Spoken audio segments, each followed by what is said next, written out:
And welcome back. And it looks like we're just getting the game started here between Jesse and Nathan. Like, who do you think's favored in the four color versus scam matchup? I know you talked about it a little bit with Jesse already, but what do you?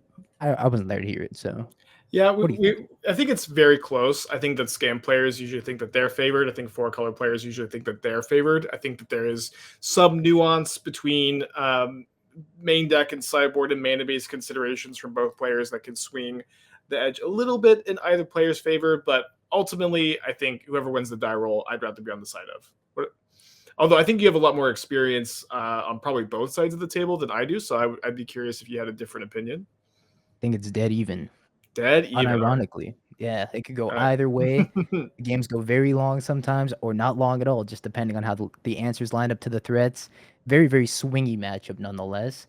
And we see the age-old $1 million Twitter discourse. You go turn one Ragavan, or do you turn one Scam a Fury Spike?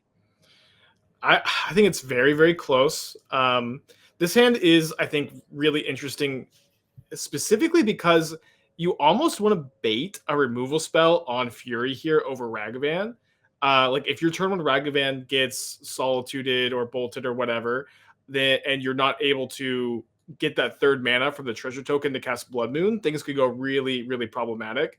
Um, Doing it like this almost guarantees that Jesse can play a turn three Blood Moon on the play, which obviously if Nathan just doesn't have a removal spell for the Fury, that's great.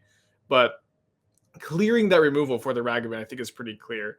Nathan does actually have, Solitude plus Fury here, so that Nathan's hand stacked. might not be enough. But there's also a really good chance Nathan just takes the hit from Ragavan and decides to go Bean then Solitude the Ragavan next turn. But Not at all. that We that's see the him world hovering champion Solitude. dog in him there. Just knows Jesse has two main deck Blood Moons, is not going to let her get up to 3 mana that easy. Yeah, I expect him to fetch probably a basic plains before slamming this bean. He Yeah, was very cognizant of fetching basics around me, and that's why you actually watched me sideboard out Blood Moon for my game 3 on the draw, because I was like, I don't think this is gonna be good enough anymore. Nathan's like too smart, too like attentive of a player to not fetch basics against me. I agree. And if the first Fury wasn't enough to get it done, maybe the second one will be. It Another is really one. funny how both players have evoked two cards here. Jesse's down to no cards in hand, but 4/4 double strike in play. Nathan, 3 cards still in hand, but nothing that lines up well against the Fury currently. Oh, Oh, and Teferi off the top. that's true. There are a lot of cards that top deck well here, but this is almost And just the nail in the coffin. Jesse's just out of this game at this point. There's probably very little to draw to actually make this comeback. We'll probably see her play it out, but I don't know if I had that kind of fight in me. I probably would have packed it in onto the fairy. Yeah, I think that the One Ring might be worth like taking a draw step, seeing if that draw step is Orcish Bowmaster, and then packing it in. I agree. I didn't have that kind of fight in me. I would have Yeah. packed it in as soon as I saw the one ring. Draw step is Blood Crypt. No concession. All right, Jesse's gonna fight it out, which is something I definitely respect. I always love when you're on this spectrum of the Reed Duke scale, just really, really relaxed, ready to see if something weird happens, in no rush to move to the sideboard game. And we see a Ren and 6 come down, pick up a land. I mean, this is definitely Nathan's game to lose, right? I agree. I mean, the four color deck is like sometimes spectacular at flooding out in a way that like almost no other deck in modern is. Like sometimes they'll just have 7 cards in the hand, but all 7 of them are lands. Nathan's build with 23 lands, maybe a little bit less likely to do that. But I think that the patience here, and maybe there's just also not an Omnath in the top 40, 50 cards of Nathan's deck, ends up taking too much damage and dies to a Bowmaster. That's also within the realm of possibility. Yeah, Nathan does have multiple copies of Teferi to bounce the ring and retain protection for several turns in a row as soon as he gets up to the fabled 7 mana. Only 2 lands away. Not too bad. You see the Thoughtseize come down here. Probably going to take a concession. Just take it to the next game. Yeah, I think that that's fair. I honestly feel like that might have been a hand that I might have kept going against. Just there's no Omnath over there, but I appreciate Jesse's concession for our sake and for all of your sakes watching. Just getting on with it. I am really curious to hear your thoughts on sideboard plans in this matchup, Dingo. I know that you sideboarded in a way that Jesse, I think is like Jesse is gonna like leave in the Voidwalkers here on the play. Jesse's on. Yeah, Jesse's gonna be on the play. Sorry. I think Jesse's leaving in Voidwalkers. You boarded yours out on the play. Do you have any thoughts on that sideboarding decision? So I board out Voidwalker and I leave in Ragavan on the play, but on the draw, I think Ragavan gets a lot worse when it gets pinged by Ren and 6. But I opt to make that swap of Ragavan out on the draw, Dothi Voidwalker back in, because I don't think Voidwalker does too much. Sometimes you can get lucky and snipe a ring with a Thoughtseize. Like Rakdos doesn't have any way of taking your own ring off the table, so Mm-hmm. you kind of become a race against the clock for yourself if you manage to snipe a ring with the Dothi. I don't think it's the best threat in this matchup, but having extra threats in general is never a bad thing. So you think it's more about the Ragavan dynamic rather than the Voidwalker dynamic? Yeah, Okay. Voidwalker's not bad, but Ragavan can be really bad on the Yeah, draw. yeah. I love to hear that thought process explained. And we see something that doesn't happen that often in Modern or that often in this matchup: a Ragavan connecting on turn two. This is why we leave Um, it in on the play, right? Like yeah, it can be like very easy to steal a game with Ragavan on the play, but on the draw it's so difficult. We see 2 copies of Ren and 6 in in Nathan's hand to snipe that Ragavan next turn, so not long for this world. yeah. Thankfully, there's a backup Ragavan over there for Jesse. Um, I imagine that we're going to see a Thoughtseize cast, hoping to tuck something underneath this Dothi Voidwalker. Do you think it's just like clearly wanting to take a Leyline Binding here because that's the only card here that's not part of a pair and the only card that helps Nathan stabilize, or do you think there's an argument for taking the Omnath instead I think and you just trying got to to take cast the it? binding. Yeah, I think so too. Seems like Jesse doesn't even really think about it too long, and I think that that's totally fair. Um, I agree. We're about to see Ragavan remove the Ragavan from this game. It's gonna be very interesting what the draw step is for Jesse. If she draws a land, she can go either Ragavan into Voidwalker or can go Fable. Pithing Needle is very interesting here. That's a turn too late. If we got the Pithing Needle down last turn, naming Ren and 6, that would have been huge, but Yeah, Ren absolutely. and 6 is starting to do its damage already. I expect the Dathi to go at Ren and 6, Ragavan to go face, and then maybe casting a Pithing Needle, naming the One Ring or Ren and 6.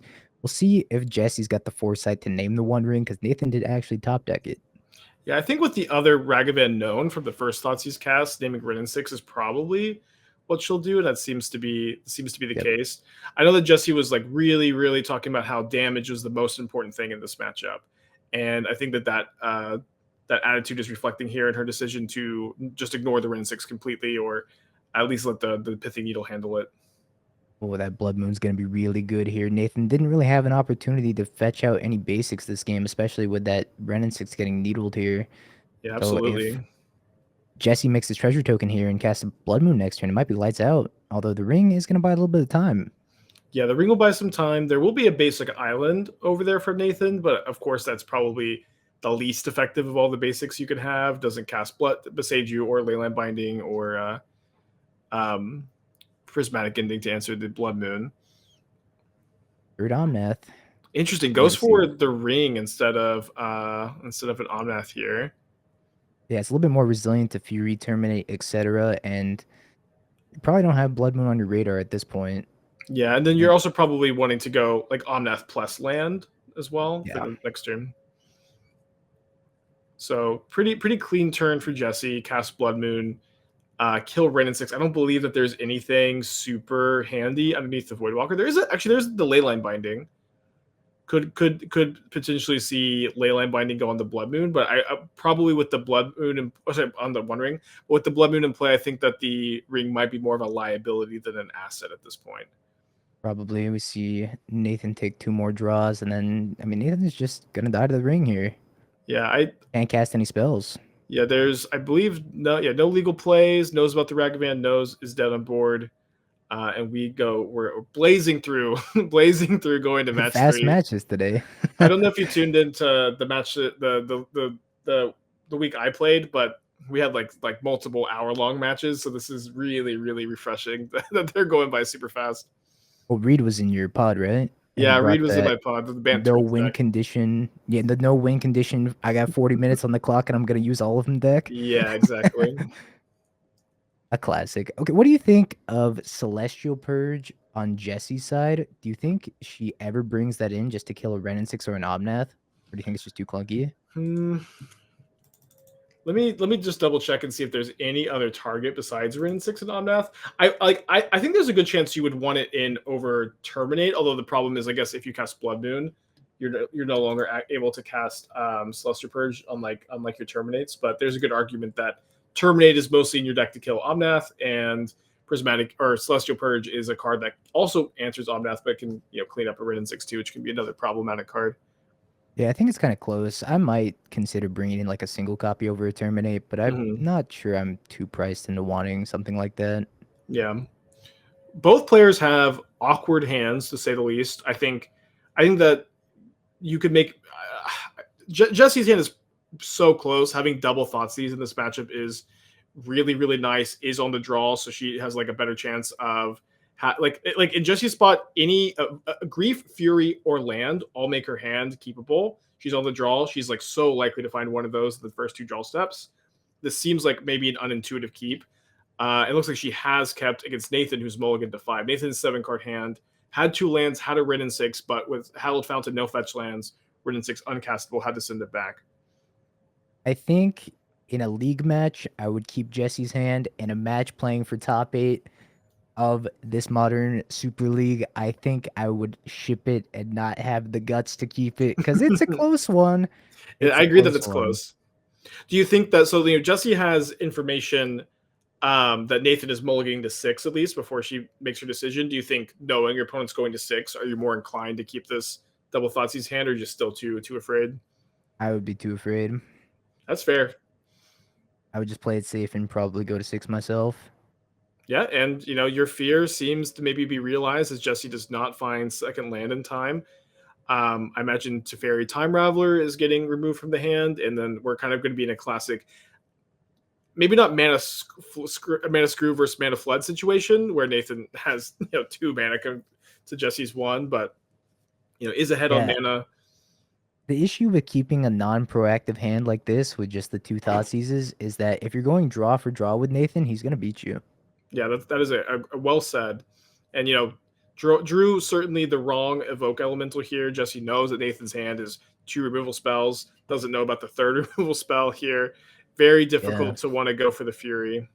looks like she's gonna go for it just to remove one more resource from Nathan. Maybe not. On second thought, just might just pass Yeah, the it's turn. it's it's tough. Like I don't think a great answer here. Absolutely, and then Bean was What Bean an is insane certainly draw.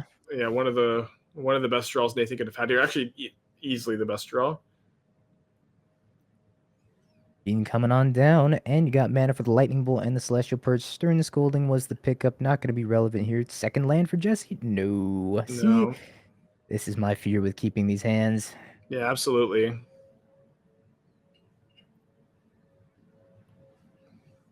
Yeah, Now we're going to see the still Fury come out. waffling back and forth. Nathan doesn't have enough domain to make Leyline Binding a answer that draws a card here. Jesse does have plenty of black cards to like scam a grief if a grief is drawn. Has the ability to scam a second Fury. It's a really really unenviable position. Yeah, I'm not happy if I'm in Jesse's position right now.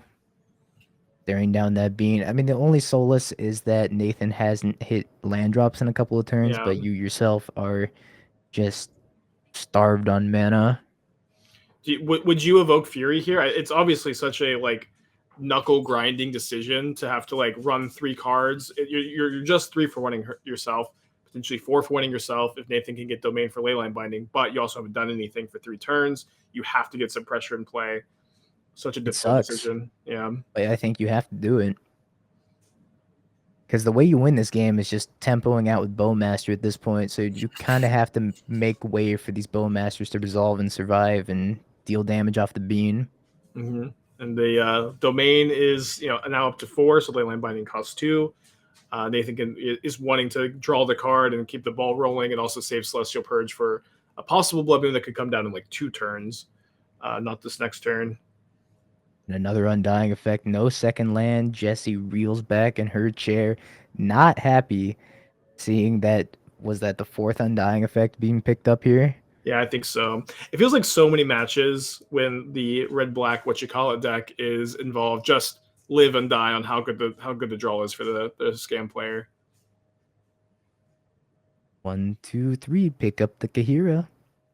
Very powerful. Productive turn. All right, right on time. What is this turn 7? Can't quite see the turn counter. Turn 6.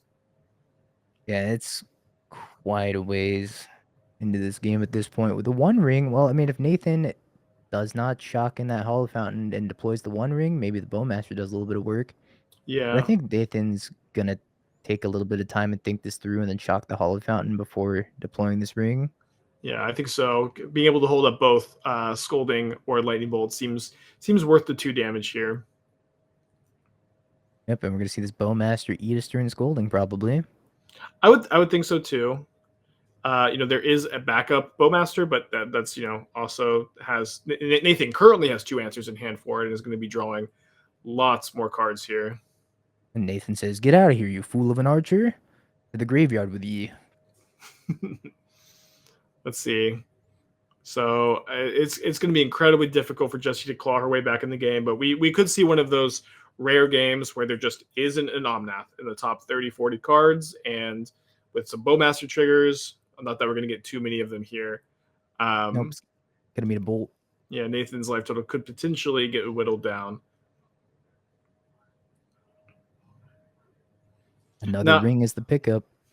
I think both you and Jesse boarded your lightning bolts out against Omnath. I just wonder, should you be keeping them in?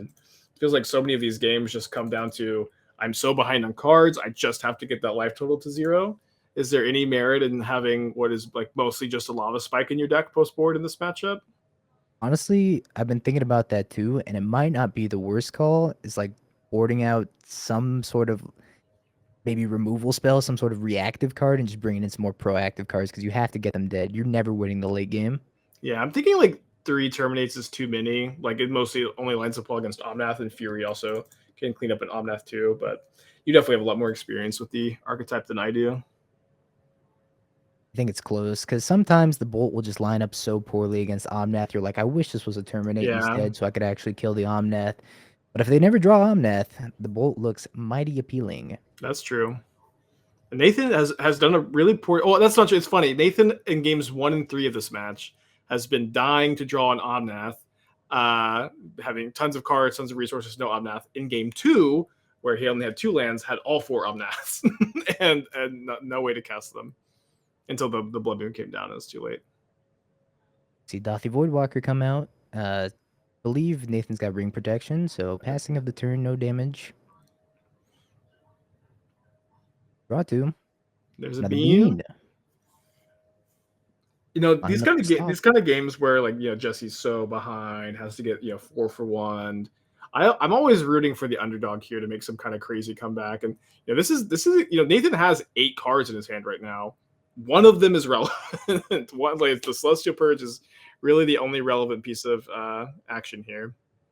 As you mentioned earlier, these 4-color decks can easily flood out in the mid to late game where it looks like they're in an overwhelming position when in reality they're sitting there with 5, 6 lands in hand. They're just like, I wish I could draw an Omnath. I wish I could draw an Omnath. I can't get rid of my ring. I'm gonna die to it. Like Yeah, these games there's a pretty get realistic sketchy. situation where Nathan uses the Celestial Purge on the Voidwalker because he's worried about either Jesse casting a ring or Jesse getting too much damage in, and then the Fury is just and it has 8 damage, and then Nathan draws the 3 more lands, and the game is over. Yeah, I mean that is a very real possibility of how this game just ends. Is the third evoked fury here just closing it out? Is it second or third? I believe it might be second. I believe this is the third. Um, Now there's the third land here, and it's got to be so tempting to slam Fable and get rid of 2 of these evoke spells. It has to be like it's basically impossible to read that Nathan just has nothing. But it just ends up playing the Fable instead of evoking the Fury, which who can blame her? Yeah, if I sat there across from Nathan and Nathan had 5 cards in hand, I'd be slamming the Fable the same way. Yeah, Knowing what we know, the Fury is such an appealing line here, but all Fury of Nathan's own. Yeah, that would have totally cleaned things up, of course. See one card off the screen, but it looks like maybe a multicolored card or land. It might be an Omnath. It is an That's an Omnath. Omnath, and I think with that ETB trigger, Omnath is also bringing the end of this game. 4 mana, Rainbow Jelly Bean, ETB Shake My Hand. Yeah. Certainly like one of like the last bastion of like, well, maybe not last bastion, but there was like I don't know how much modern you're playing in like the post Eldraine, the original Eldraine era, but there was just like so many like Omnath piles that like Omnath, Fields of the Dead, Once Upon a Time, Mystic Sanctuary, and like this like whole engine of like crazy over the top mid range was like so overpowering, and a lot of those elements left, but Omnath has stayed with us all these years. Hear me out, Spike. The best answer to the One Ring, Oko. Thoughts? Well, the problem is like every ring deck is going to play for Oko also. I don't know how interesting those mirrors to be. They might be kind of fun. I've heard that argument come up multiple times recently, and I was like, what they're just gonna play both. They're gonna Oko their ring when it's about to kill them. Yeah, it's kind of like I'm usually not a big believer in the philosophy that we have to like release the supervillain onto Metropolis to fight the other supervillain. You know what I mean? Like, I don't think that Death Red Shaman being unbanned is a particularly good, counter to anything. I don't think Oko being unbanned is a super reasonable decision. I think for the most part, I like to be a little bit more safe in my unbanned philosophies. Look, I'll take another mana dork that doesn't die to Bowmaster Red and 6. Yeah, that would be nice. Shaman. I mean, I would like for Wizards to unban my favorite cards and then ban my least favorite cards. I think that would, typically be a good change by them. We should just unban ban discourse. Yeah, that'd probably be the best thing to do at this point. Maybe. Well, Spike, I think this game, not to call it too soon. I'm gonna call it. It's over. You're gonna call it? All right. Yeah. I didn't want to say it. I don't know. Like, I think there needs to be a new meta for like Magic commentary. Can we just stop pretending like the game's not over? At this point, like there was like Jesse when Jesse was still like 2 or 3%. We're giving her the chance, but it is over. Like I think like actual 0% for this point. Let's start a new era of commentary called Keeping It Real. Where we don't try to be like, Jesse's still got that 1% chance to top deck this and that, and no, she's dead. Yeah, I would love to eat my words here. Like, it would be a very funny moment, but it's okay. We can all just collectively sigh and admit that it's over. It's over. Nathan could concede. Yeah, maybe like the meteorite hits Nathan's router and then he loses internet, and then Jesse wins by default. You're right, Jet. That's true. There's apparently I heard, like, I don't know if this is true, but there was a solar flare that caused a glitch for a Mario 64 speedrunner that allowed him to perform a glitch that was either like not able to be replicated or was only able to be replicated after that or something. So we could see a similar situation. I hope so. Yeah. Speedrun, MTGO, out of bounds, any percent. Yeah, you are the preeminent MTGO speedrun expert. I think we may see yet again Thoughtseize concede. Probably. I would have packed it. I mean, to some extent, Jesse just has you, me, and all of our wonderful viewers held hostage here. That kind of power can be intoxicating. Said she Thoughtseizes herself. Yeah, there we go. And then packs it up, and so Nathan advances into top 8.